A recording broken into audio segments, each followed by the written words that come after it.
L'any passat imagino que tots sou conscients que era un any de retallades important. Va obrir el calaix i se li va injectar la liquidesa suficient a aquella proposta que estava aprovada.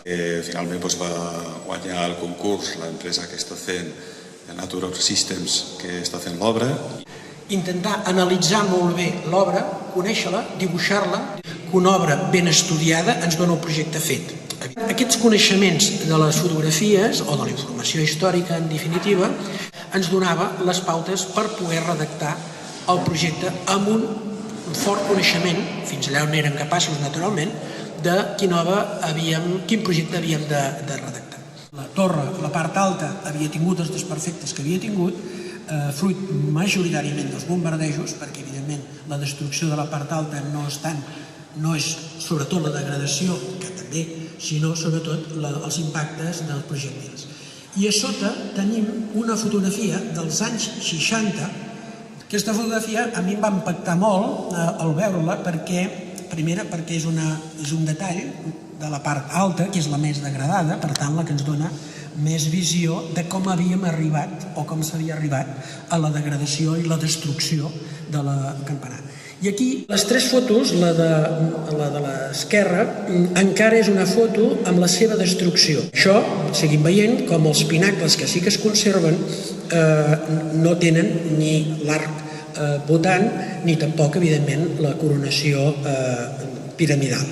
El campanar de la Seu Vella està ple de gàrgoles, però cap d'elles va estar traçada, construïda per ser un llançament d'aigües. Les lloses mal conservades de la terrassa tampoc estaven preparades per engolir l'aigua que portés, en teoria, a les gàrgoles. Veiem que també hi havia problemes estructurals greus. Alguns es van avançar ja almenys per tenir un impàs raonable de la consolidació. Aquesta pedra li van col·locar impedint la sortida de l'aigua de la terrassa. Al costat no, perquè la barana tenia 4 forats d'alcalat. 2 del mig estaven tapats d'origen, per tant, cap problema, però en canvi els 2 que estaven més arrambats als pinacles de les arestes estaven oberts. I per aquí és on tenia la sortida natural de l'aigua de la coberta. Alguns dels focus que hi ha a dintre per visualitzar la bòveda ja els col·loquem directament en l'estructura metàl·lica. És molt més complexa que no només les aigues o aquesta necessitat de donar una sortida més adequada.